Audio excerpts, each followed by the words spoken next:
Welcome to Books on Point. Today we review a book titled For My Country, Why I Blew the Whistle on Zuma and the Guptas. In 2010, government spokesperson Themba Maseko was called to the Gupta family Saxonwold compound and asked by Ajay Gupta to divert the government's entire advertising budget to the family's media company.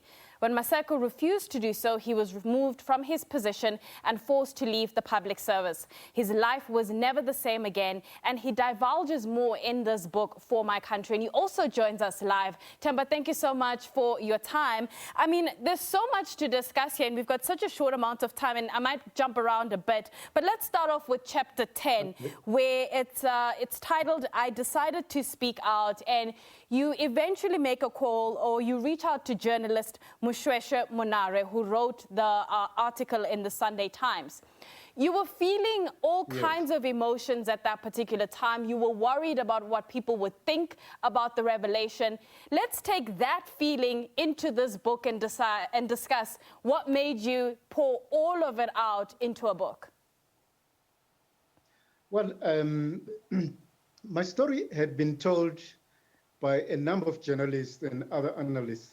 And I thought time had come for me to actually tell my story in my own words. And that's where the book came from. But talking about that incident, I mean, I had been observing a lot of reports about state capture, the role of the Guptas, the extent to which they had influence over President Zuma.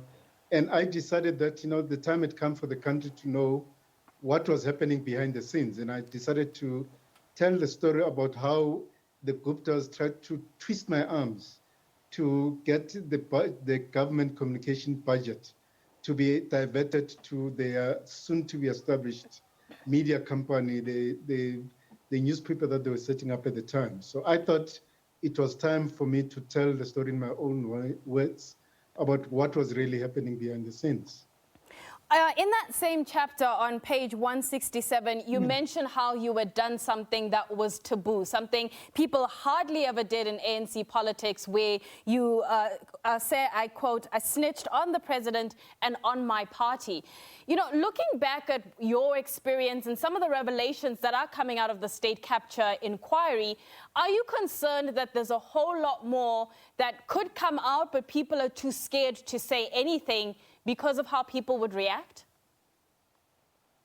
Well, there's something that I call a secret code that exists within the political establishment that you don't tell on each other.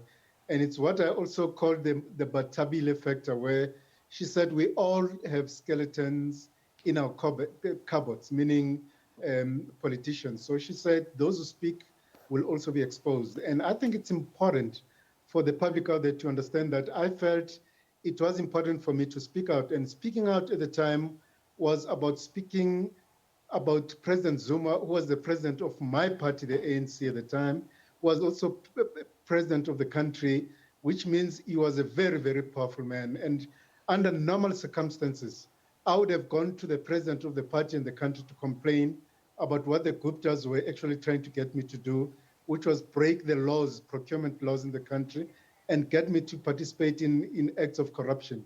But in my case, the person who said I must go and assist the Guptas was the president of the party and the country himself. So it was quite a difficult thing. But the challenge has been that within the political circles, people often never speak out and expose corruption that their own colleagues have participated in. So I was doing something out of the ordinary, and hence the stress, the emotion that I was feeling about speaking out against Zuma, who was president of my party and country at the time. Yeah. In the book, you talk about how busy you were, in the different departments, and majority of the work kept you away from, your family and, having that relationship with your sons at the time. I'm curious about now that you're out of, the public sector, how is that relationship with your boys? Well, I'm trying to mend the relationship with the two boys. They've grown up now. They're no longer kids.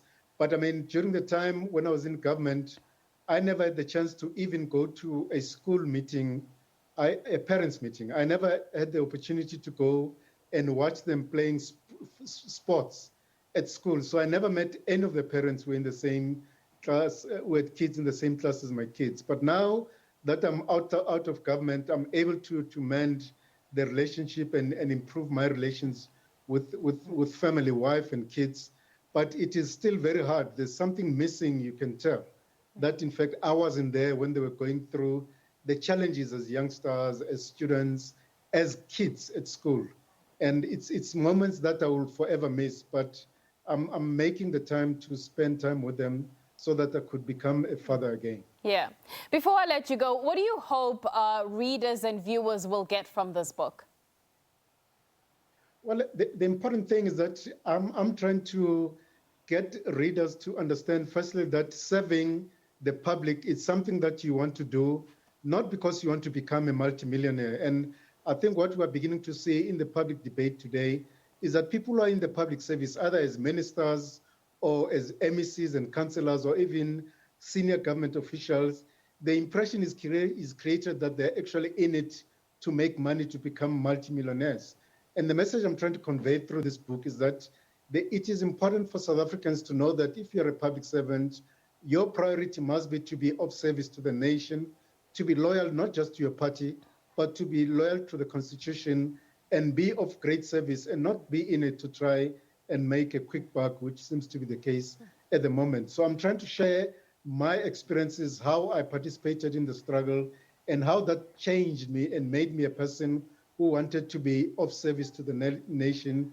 In other words, to be a public servant at heart, who's not motivated by a desire to make money, but to be of service to the nation, to improve the lot, especially of the poorest of the poor.